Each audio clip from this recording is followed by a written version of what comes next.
And APB, American Protection Bureau, voted #1 best on Long Island for all your security needs. Call 631-390-9050. That's 631-390-9050. APB.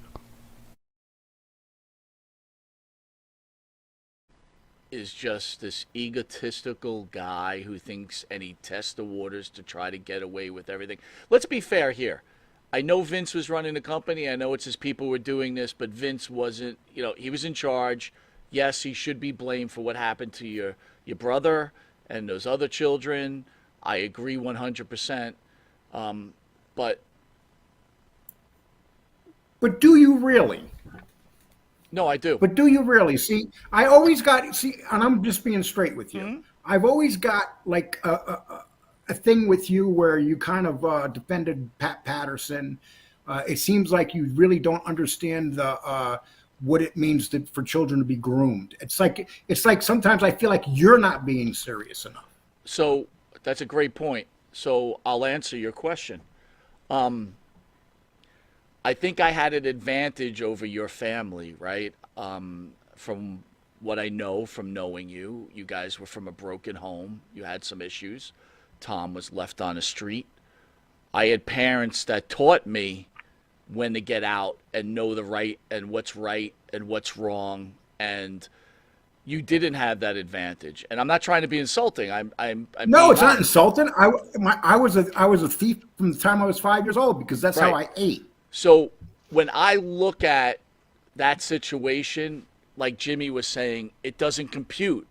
Because if I was in that situation, I would just be gone. Like, I recognize good and evil. And I have trouble when people seem to not recognize, like, it's hard for me to say good and evil. Are you saying that 13, 14-year-old boy should recognize evil? Yes, I do. I'm not saying ridiculous. I'm not saying that you can't be groomed. Go ahead. Then you don't really understand the streets. No, probably not. Well, I'm sorry. There's evil. My brother was very street smart, but that's what they preyed on. And they preyed on the fact that these are kids that had dreams. These are uneducated kids that came from bad families. They didn't want to go home at night because their mother was drunk or beating them. Or they had to stay out in the street and their mother wouldn't let them in the house. And they were out in the street all the time. When my brother left home, he was 13 years old. My mother just disappeared one day, and then he left home and he went to his girlfriend's house and he slept in her closet for a month until the father caught him in the room. He had no place to stay. He had to stay in his girlfriend's closet. I mean, that's real life. You grew up in the streets of Yonkers, a very tough area where we grew up too. It was no cakewalk, and these are street kids that are looking for. Mel Phillips knew exactly how to play these street kids. He told them what they wanted to hear. These are kids that dropped out of middle school. They didn't drop out of high school. They dropped out of middle school, and every one of them lived an abusive lifestyle. And they had nothing. They had nothing at all. But so then I'm going to challenge you with this. Where's the ownership? At 15 years old, you're a semi-adult. You have to own your actions, Lee. Like you went to jail. You have to own that. You made that mistake. Not Vince McMahon, not Jimmy Farrow, not myself. Are you saying a 13, 14-year-old should own? I don't get it.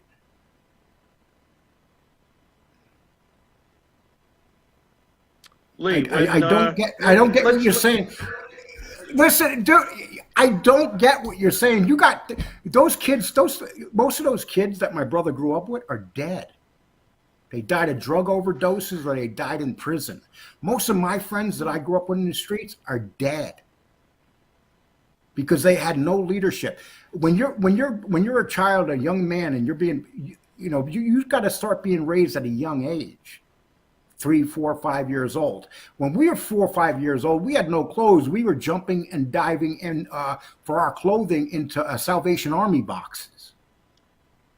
Big difference. And that's the real world. That's how a lot of kids live. So then earlier on in the show, we spoke about this woman So then you're legitimately speaking at a school there because she could have came from a broken home. She had a daddy problems and she fell into this, and she was Yeah. groomed, and this is how this situation happens then. No, but no. See, here's where you're making the mistake. You're taking pedophilia and you're mixed to a relationship that went wrong. Right? You're talking about adults having relationships that something bad happened between the two, and I'm talking about children. How can you compare those two? Well, first of all, I'm not, because I want to make sure this is clear. At no point did anyone, and you gotta back me on this. Not you, not your sister. The story has been, we know stuff, we don't want to share it. So I've never heard that there was any actual things that happened, just approaches and uncomfortableness and this and that.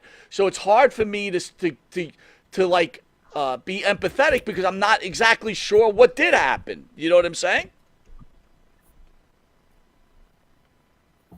Okay, you know what it is. You're like a lot of those other guys in the world of wrestling. You don't want to hear that your little empire is as guilty as hell. That's what the problem is, and that's the problem with wrestling. I don't have a Porsche sitting outside. It's not my empire. I haven't really said I'm much not during this. No. You guys have two different opinions. This is always like blame Bruno. Oh, we all do. God bless Sammartino. America.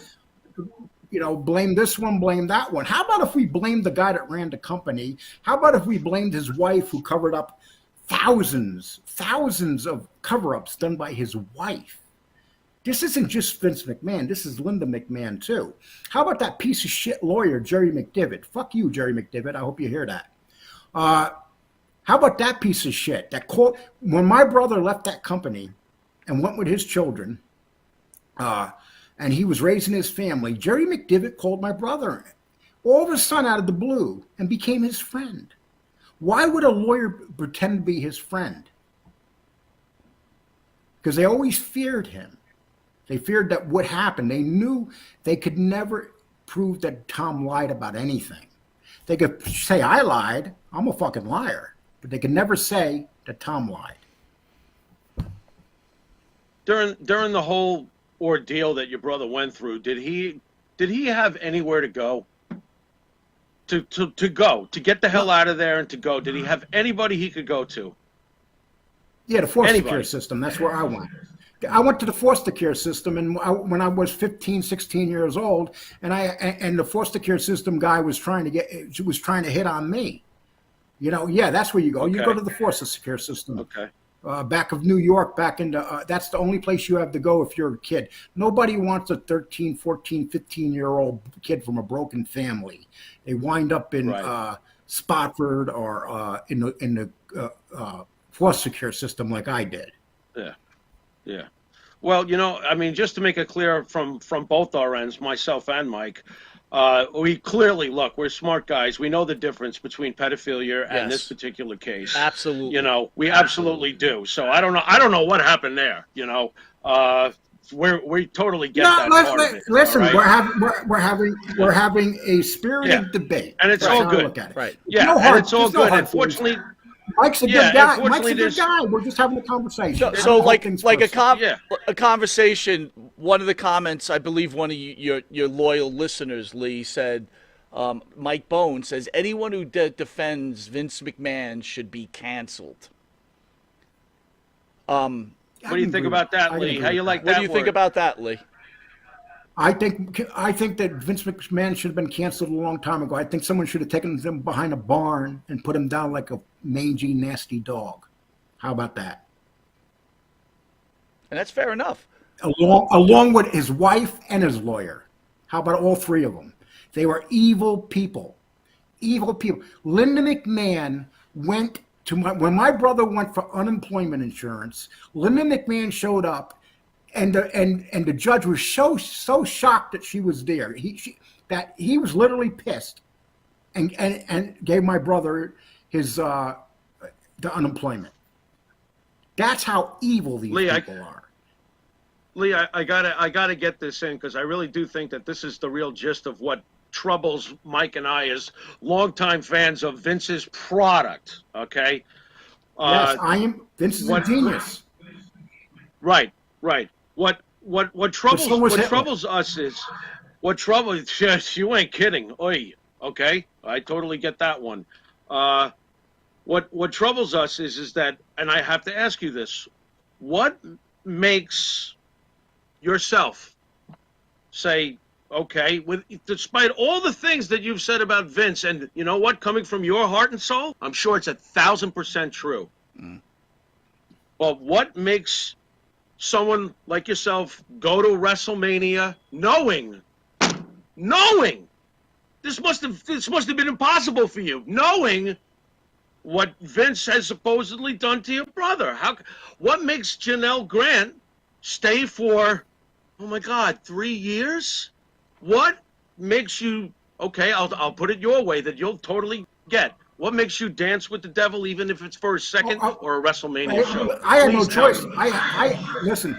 I had no choice. I had to dance with the devil. But by the time that I figured the devil out, I did the right thing. Vince McMahon hated me. Told everybody that he hated Lee Cole because I seen right through him. As for WrestleMania, my brother wanted me to go. That's why I went to WrestleMania. It was the first time he was going to be that far away from. This was right after the lawsuit. And my brother wanted me to go because when he went into the ring and stuff, people used to laugh at him, say, there's the ring boy that was molested and all that stuff. Because my brother asked me to go. And a matter of fact, that's the only reason that Linda McMahon gave me those tickets is because my brother asked her to. Why do you think that Miss Grant in this particular current case danced with the devil for 3 years? What's your thoughts? I don't believe a thing I don't believe a thing she's saying. See, you guys keep bringing this. You guys keep bringing Miss Grant into it, but I already told you that Miss Grant. It's obvious that which would happen here. She got $1 million payoff. Vince got a little cocky, stopped paying her, so she's coming back, and now he's going to pay more than ever. Is that why you think he did it, or did he catch wind that she was lawyering up already and she was going to start making moves to get out of that NDA anyway, and then pissed him off? Do you think that's the possibility? It could be a possibility because I don't know. Okay. Because one thing I've learned about the people, the adults in this have always been very suspect. And that includes from back in '92 when you had all those guys coming forward, they all coming out of the closet. And they none of them got anything in the end, and they turned out to be frauds. The one person back then that did get something was my brother. He got his job back, and they tried to work with him, but they didn't try to work with him to help him. They wanted him to sign contracts to bring Pat Patterson back and save their company. If Tom does not come back, the WWF is out of business. They would have lost their toy contract because of the kids. They were done. They were done. So I want to make something clear on this thing. We have two scenarios here, right? What happened to your brother and those other children is a completely different scenario that we're living in right now. Here's why we're talking about both, though, because they kind of intertwine. Yeah. Take away what's happening right now. That's not happening yet. When we spoke, Lee, I used to say, hey, look, I understand Vince is in charge. Sometimes you hire people that are just evil and they do crazy stuff and you have to handle it. And then, you brought up the Bruno Sammartino thing because I did feel that way. I felt that if they were wrestlers that knew this was going on and someone like that had the power of a Bruno Sammartino or a superstar Billy Graham, they should have jumped in and helped these children. I still feel that to this day, even though they passed on. But yeah, but I understand what you're saying, but see, you blame everybody but the people that did it. You got to listen. Give me 1 second. You blame everybody but the people. You blame the wrestlers. Yeah, but you blame Lee. You have questions about. But let me finish. You have questions about 14-year-old kids not being able to say, "Don't do that." It's like you're blaming everybody but the people that did it. Lee, the whole point of the Bruno and Graham deal is that their word and weight in the locker room and to Vince back when they really counted, they could have put a damn stop to this because they had that kind of weight. Yeah, Vince is the main source. What do you think? We're blind? We're not blind, brother. Believe me. Okay, but none of those Graham and wrestlers, none of those Sammartino. wrestlers had that. None of those wrestlers had that power back then. You know better than that. None of those wrestlers had the power. What? They were. What you're looking for? Those wrestlers were treated like shit. They were lucky they were working. What you're looking for is what we seem to not even have today, and there's no balls coming from the people who could have balls. That's how I see that, okay? If you're a captain of the team, you don't let that shit happen. Okay, how about these wrestling